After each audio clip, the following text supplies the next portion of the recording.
Welcome back. It is Wellness Wednesday, and we are hanging out with Yvette and Toni. And today's topic, summer is approaching. Yes. And we're talking about summer body positivity, which I think is so important because you hear about these things like, hot girl summer, I want to get fit for the summer. And sometimes we might not meet those goals that we want, and that's okay. Right. And the harm, especially with raising young girls, I have two daughters and I work with a lot of teenagers, and raising the next generation of women, knowing there's so much more to a healthy body than a physical appearance. So promoting a healthy body image over the summer, especially as we enter into the summer months, because it's a time where body image can crumble, it's very important. So my first thing is watching what you're letting enter into your mind. Okay. So what images are coming in. If you are vulnerable, or if you have vulnerable people around you, watching it. Can we take it away? Probably not. It's everywhere. But paying attention and removing what we can. Also promoting and supporting what the positive things that you can do. How strong you are. Yeah. How positive, your heart. Just talking about other things besides the body physical appearance. Yeah.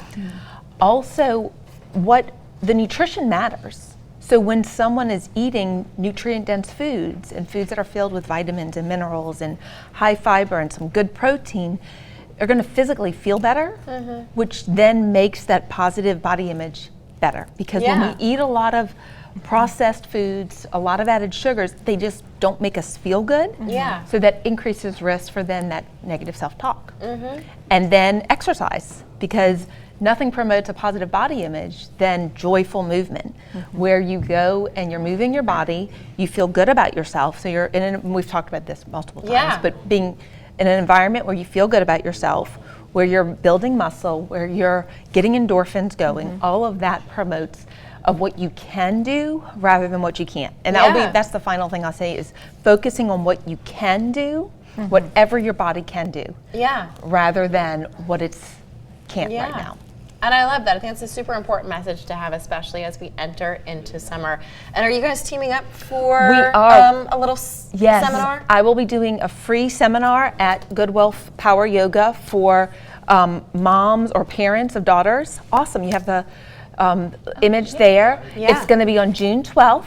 I have a link we will share, and we're also going to create an event page. But it's really starting with to educate parents on how they can promote positive body image and healthy relationship with food for their children. So it's a parent-adult event, but it's to help talk to you and educate about your children. Awesome. So and guys, stay tuned.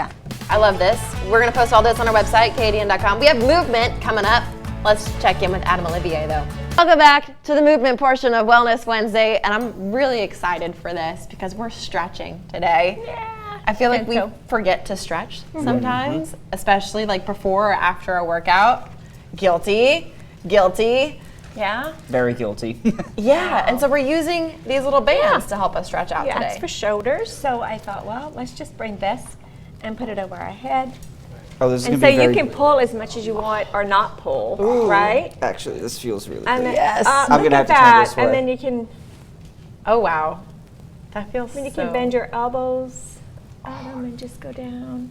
You can even lean. He's so happy right now. Yeah, So happy. Adam has the biggest grin on his face. well, God, I'm going to get a massage later today for this exact reason. So, and Look, I have a we're helping her out. chiropractic appointment on Friday. Yeah. This is such a gentle little people stretch. They can do something at home, just gentle. Yeah. So we have two different types of gentle yogas at the studio. One is restorative, and then one is yin. And so would you know the difference? What is yin? Okay, so yin is when you go into a pose and you let your body just fall into the pose without props. Okay. Whereas restorative, you go into the pose, but then we'll prop like blocks underneath you or bolsters or blankets. So you're propped into the pose and then restore. Okay. But yin, you get into the pose and let your body fall into it naturally. Okay. So you might stay in a pose for 3 minutes, 7 Yeah. minutes. and it just happens on its own. But I could be wrong, but I vaguely remember just like growing up, my dance teacher would say during our stretches, like if you hold it for a minute, your body will remember that. And you can feel like- it too, like your body just will start Yeah. releasing. Letting it go, that's Yeah. right. Yeah. So And that's it's the so purpose nice. of yin. Yeah. So yin, you would just get into a pose, and just let it naturally fall into what would be your best stretch. Right. Right. And it's really hard at first because you're fighting yourself with it. time. And Yeah. then it's The just like, The time, the brain. yeah. Or like, and then oh my all gosh, of a sudden this- you're just like, oh. Does this, it hurts a little bit. It but then hurts you so just, good. Yeah, it hurts so good. That's the word that I was looking for. It hurts so good. There's so many times But I'm then- like, it hurts so good. But then you keep going, and the next thing you know, you're... Well, a funny story about that, I have a lacrosse ball that I'll roll out on because, you know, you can really get some of the knots.